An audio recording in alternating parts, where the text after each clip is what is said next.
வணக்கம். இன்னைக்கு வீடியோவில் நம்ம ரொம்பவே ஹெல்த்தியான ஒரு ரெசிபி தான் பார்க்க போகிறோம். மழைக்காலங்களில் சாதாரணமாக நமக்கு வரக்கூடிய சளி இருமல் தொந்தரவை சரி பண்ணக்கூடிய ஒரு மருத்துவ குணங்கள் நிறைய இருக்கிற கற்பூரவள்ளி இலை, அதாவது ஓமவல்லின்னு சொல்லுவாங்க. இந்த கற்பூரவள்ளி இலைகளை வச்சு நம்ம ஒரு துவையல் ரெசிபி தான் பார்க்க போகிறோம். நம்மள நிறைய பேர் வீட்டில் கற்பூரவள்ளி செடியை கண்டிப்பாக வளர்த்துட்டு வருவோம். அந்த செடியை நம்ம சாதாரணமாக அந்த இலையை எடுத்து சாப்பிட்றதுக்கு பதிலாக இந்த மாதிரி நம்ம சமையலில் சேர்த்து சாப்பிடும்போது அது நமக்கு ரொம்ப ஈஸியாக நம்ம உடம்புல போய் சேர்ந்துடும். அதோடைய சத்துக்களும் நமக்கு பலனளிக்கும். வாங்க, கற்பூரவள்ளி இலையை வச்சு ஒரு சூப்பரான டேஸ்டியான துவையல் எப்படி செய்கிறதுன்னு பார்க்கலாம்.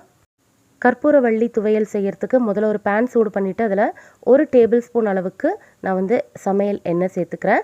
நீங்கள் கடல் எண்ணெய் இல்லைன்னா நல்லெண்ணெய் எது சேர்த்தாலும் சுவை கொஞ்சம் அதிகரிக்கும். அதனால் உங்கள் விருப்பப்படி நீங்கள் எண்ணெய் சேர்த்துக்கோங்க. இப்போ இதோட 1 டீஸ்பூன் அளவுக்கு நம்ம கடுகு சேர்த்து நல்லா பொரிய விட்டுக்கலாம். கடுகு பொரிஞ்சதுக்கப்புறம் இதோட நம்ம உளுந்தம் பருப்பு சேர்த்துக்கலாம். உளுந்து பார்த்திங்கன்னா நான் 2 டீஸ்பூன் அளவுக்கு சேர்க்குறேன். துவையலில் உளுந்து கொஞ்சம் அதிகமாக சேர்த்தோம் அப்படின்னா அதோட டேஸ்ட் ரொம்ப நல்லாயிருக்கும். முதல்ல இந்த கடுகையும் உளுந்தையும் லேசாக இந்த மாதிரி கலந்து விட்டுக்கலாம். இது நல்லா பொரிஞ்சிட்டு இருக்கும் போது காரத்துக்காக நான் இதில் காஞ்ச மிளகாய் சேர்க்குறேன். நான் ஒரு 4 காஞ்ச மிளகாய் சேர்க்குறேன்.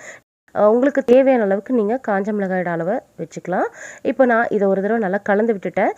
இது கூட தேங்காய், அப்புறம் ஒரு இன்ச் அளவுக்கு இஞ்சி எடுத்து வச்சுருக்கேன். இது கூடவே ஒரு 5 பல் பூண்டும் வச்சுருக்கேன். கூட பார்த்திங்கன்னா துவையலுக்கு புளிப்பு சுவை சேர்க்கறதுக்காக நம்ம இதில் புளி வச்சுருக்கோம். புளி நான் ஒரு சின்ன நெல்லிக்காய் அளவுக்கு எடுத்திருக்கேன். இது கூட வெங்காயமும் எடுத்திருக்கேன். சின்ன வெங்காயம் எடுத்துக்கிட்டிங்க அப்படின்னா ரொம்பவே நல்லது. பொதுவாக சின்ன வெங்காயம் சளி இருமலுக்கு முறிக்கிறதுக்கு பார்த்திங்கன்னா நல்லாவே உதவும். இப்போ இது எல்லாத்தையும் நான் இதோட சேர்த்துட்டு எல்லாமே ஒன்றாவே நல்லா வதக்கி விட்டுக்கிறேன். நமக்கு ஏற்கனவே பருப்பு பார்த்திங்கன்னா நல்லா பொன்னிறமாக வந்துருச்சு. இப்போ இந்த பொருட்களையும் சேர்த்து நம்ம ஸ்டவ்வை சிம்லேயே வச்சு நல்லா ஒரு 2லேருந்து 3 நிமிஷத்துக்கு வதக்கி விட்டுக்கலாம்.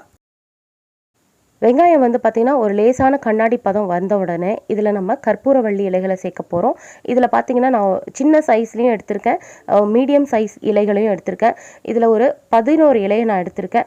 இந்த இலைகளை இப்போ நம்ம இந்த வெங்காயத்தோடவே சேர்த்துக்கலாம். உங்களுக்கு எந்த அளவுக்கு துவையல் தேவையோ அந்த அளவுக்கு நீங்கள் இலைகளை எடுத்துக்கலாம். நான் இந்த 11 இலைகளை வச்சு துவையல் அரைக்கிறேன்.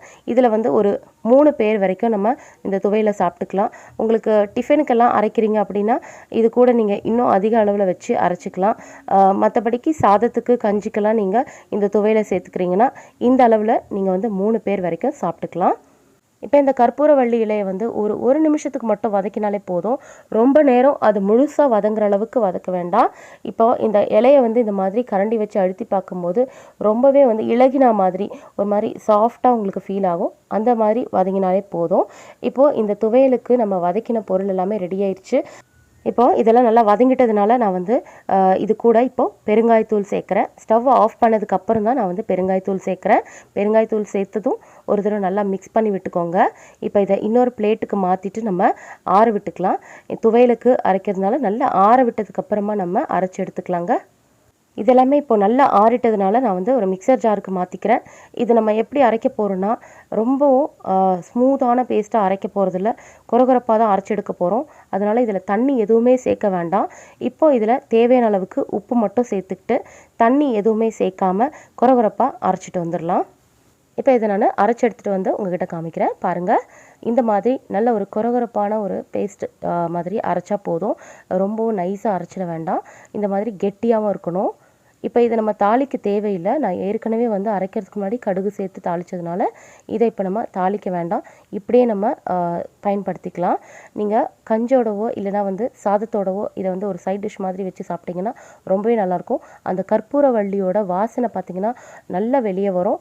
உங்களுக்கு அந்த சளி இருமல் பிரச்சனை இருக்கும் போது செய்து சாப்பிடுவீங்க அப்படின்னா உங்களுக்கு அந்த ரிலீஃப் நல்லாவே தெரியும். இந்த கற்பூரவள்ளி துவையலை கண்டிப்பாக நீங்கள் செய்து பாருங்கள். குழந்தைங்கள்லேருந்து பெரியவங்க வரைக்கும் எல்லாருமே ரொம்ப விரும்பி சாப்பிடுவாங்க.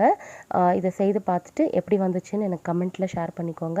இந்த ரெசிபி உங்களுக்கு பிடிச்சிருந்ததுன்னா லைக் பண்ணுங்கள், ஷேர் பண்ணுங்கள். நம்ம தமிழ் சமையல் சேனலை இது வரைக்கும் நீங்கள் சப்ஸ்கிரைப் பண்ணாமலே பார்க்குறீங்கன்னா சப்ஸ்கிரைப் பண்ணிவிட்டு பாருங்கள், சப்போர்ட் பண்ணுங்கள். நன்றி.